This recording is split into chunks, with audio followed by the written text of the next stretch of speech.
రీఛార్జీల పేరుతో సిమ్ కంపెనీలు ఏ రకంగా జనాన్ని దోపిడీ చేస్తున్నాయి, నెట్వర్క్ కంపెనీలు ఏ రకంగా లాభాలు పొందుతున్నాయి అన్న విషయాన్ని పార్లమెంట్లో ఆమ్ ఆద్మీ పార్టీ చాలా క్లియర్గా వివరించాడు. మామూలుగా నెల రోజులకు రీఛార్జ్ చేసుకున్నా అంటారు. నెల రోజులు అంటే ఎన్ని? అయితే 30 రోజులు లేదా 31 రోజులు. మన శాలరీ క్యాలిక్యులేషన్ కూడా అట్నే ఉంటుంది కదా. మనకి నెల శాలరీ ఎన్ని రోజులు క్యాలిక్యులేట్ చేసి ఇస్తారు? ఆ నెలలో 30 రోజులు ఉంటే 30 రోజులకి, 31 రోజులు ఉంటే 31 రోజులకి. ఒక్క ఫిబ్రవరి నెల మాత్రమే 28 రోజులు ఉంటాయి కాబట్టి 28 రోజులకే క్యాలిక్యులేట్ చేసి మనకి శాలరీ ఇస్తారు, అంతేగా. కానీ మొబైల్ కంపెనీలు అంటే సిమ్ కంపెనీలు నెల రీఛార్జ్ అనే పేరుతోటి కేవలం 28 రోజులకే రీఛార్జ్ ఇస్తాయి. 399 ఫర్ 28 days.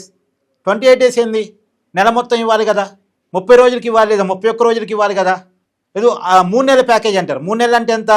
90 రోజులైనా ఉండాలి. కానీ 90 రోజులు ఇవ్వరు, 84 రోజులే అంటారు. 84 రోజులకి ఇవ్వటం ఏంది? మిగతా 6 రోజులకి ఎందుకు ఇవ్వరు? 6 నెలల ప్యాకేజీ అంటారు. 6 నెలల ప్యాకేజీ అంటే ఎన్నాళ్ళకి ఇవ్వాలి? 30 ఏళ్ళు, 180 రోజులకి ఇవ్వాలి. కానీ 180 రోజులకి ఇవ్వరు, 146 రోజులకో 148 రోజులకో ఇస్తారు. అదేంది మరి మిగతా రోజులకి ఎందుకు కట్ చేస్తున్నారు అంటే ఎవడు సమాధానం చెప్పేవాడు ఉండడు. సంవత్సరం ప్యాకేజ్ అంటారు. సంవత్సరం అంటే ఎంత? 365 days. కానీ 365 days రీఛార్జ్ ఎవరు? మనం చేసుకునే రీఛార్జ్ కేవలం 345 daysకే క్యాలిక్యులేట్ అవుద్ది. అదేంది మిగతా రోజులు ఎందుకు కట్ చేస్తున్నారు అంటే ఎవడు సమాధానం చెప్పడు. ఇదే విషయాన్ని చాలా క్లియర్గా పార్లమెంట్లో Aam Aadmi party MP లేవనెత్తాడు. Network కంపెనీలు, సిమ్ కంపెనీలు ఏ రకంగా జనాన్ని దోపిడీ చేస్తున్నాయి అన్న విషయాన్ని లేవనెత్తాడు. ఇప్పుడే కాదు, గతంలో కూడా ఇతను మాట్లాడుతూ సిమ్ కార్డు కంపెనీల మరొక దోపిడీ గురించి కూడా చాలా క్లియర్గా చెప్పాడు. ఇప్పుడు మంత్లీ రీఛార్జ్ అయిపోయింది అనుకోండి, మామూలుగా ఏం జరగాలి? మన అవుట్ గోయింగ్ కాల్స్ ఆగిపోవాలి, మనం వేరే వాళ్ళకి చేసే కాల్స్ ఆగిపోవాలి. ఎందుకంటే మన మొబైల్ రీఛార్జ్ ఆగిపోయింది కాబట్టి, మన మొబైల్ సిమ్లో డబ్బులు లేవు కాబట్టి అవతల వాళ్ళకి చేసే కాల్స్ ఆగిపోవాలి. కానీ మనకు వచ్చే కాల్స్ ఆగిపోకూడదు, మనకు వచ్చే ఇన్కమింగ్ ఆగకూడదు. కానీ ఇన్కమింగ్ కూడా కట్ చేస్తున్నాయి. ఫస్ట్ అవుట్ గోయింగ్ కట్ చేస్తారు, తర్వాత ఇన్కమింగ్ కట్ చేస్తున్నారు.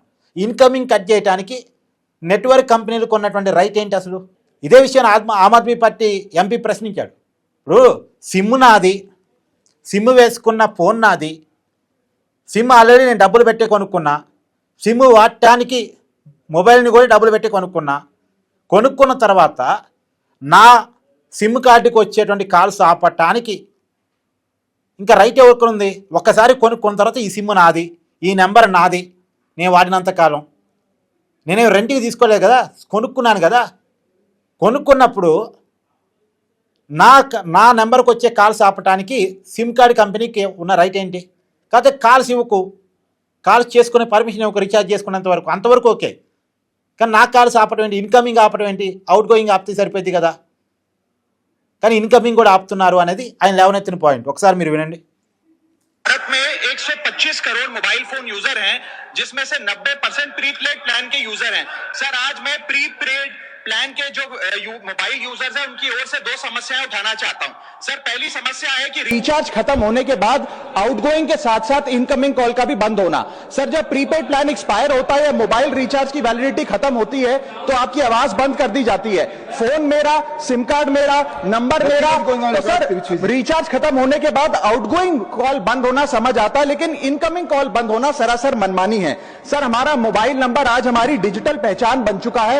एसेंशियल कम्युनिकेशन जैसे कि UPI payment, banking, OTP, train ticket OTP, PAN, Aadhaar authentication, interview का कॉल, हॉस्पिटल का कॉल, माँ बाप का गांव से कॉल, तमाम चीजें इनकमिंग कॉल और इनकमिंग एसएमएस से आती है और वो इसलिए बंद कर दिया जाता है कि इंसान एक रिचार्ज कराना भूल गया.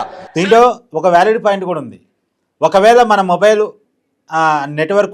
నెట్వర్క్ కంపెనీ మనం రీఛార్జ్ చేసుకోకపోవటం ఫలితంగా మన ఇన్కమింగ్ సేవలు ఆఫ్ చేసినా లేదా అవుట్ గోయింగ్ సేవలు ఆఫ్ చేసినా ఎమర్జెన్సీ కాల్స్ ఆపకూడదు. అంటే పోలీస్కి, అంబులెన్స్కి చేసే కాల్స్ ఆపకూడదు. కానీ ఎమర్జెన్సీ కాల్స్ కూడా ఆపుతున్నారు నెట్వర్క్ కంపెనీలు మనం రీఛార్జ్ చేసుకోకపోతే. ఇది ఒక రకమైన బ్లాక్మెయిలింగ్. ఇప్పుడు చాలా చిన్న వాళ్ళు ఉంటారండి, చిన్న పనులు చేసుకునే వాళ్ళు, నెలకి 5,000 6,000 జీతం వచ్చే వాళ్ళు ఉంటారు. వాళ్ళకి నెలకి 400 రూపాయలు రీఛార్జ్ చేసుకోవడం అంటే పెద్ద టాస్క్ కావచ్చు. టైం టు టైం వాళ్ళు రీఛార్జ్ చేసుకోలేకపోవచ్చు. అంత మాత్రాన వాళ్ళకు ఉన్నటువంటి incoming calls, outgoing calls ఆగిపోవటం అంటే నువ్వు చేస్తావా సత్తవా అన్నట్టు బెదిరించడమేగా ఇండైరెక్ట్గా, వాళ్ళని బ్లాక్మెయిల్ చేయటమేగా ఇండైరెక్ట్గా. ఎందుకంటే ఇవాళ మొబైల్ అన్నిటికీ నెసరీ అయిపోయింది. మొబైల్ వాడికి తప్పదు, అన్నిటికీ మొబైల్ కావాల్సి వస్తుంది ఇవాళ ప్రతి చిన్న విషయానికి. అదే చెప్తున్నాడు ఆయన పాపం. మొబైల్ అనేది ఒక నెసరీ అయిపోయింది. ఆ నెసెసిటీని అడ్డం పెట్టుకొని మన దోపిడీ ఏ రకంగా చేస్తున్నారు అనేది. ఇది వినటానికి సిల్లీగా ఉండొచ్చు కానీ ప్రతి ఒక్కళ్ళు ఫేస్ చేసే ప్రాబ్లం ఇది. సో ఈ ప్రాబ్లం మీద మీ అభిప్రాయాన్ని కూడా కామెంట్ చేయండి.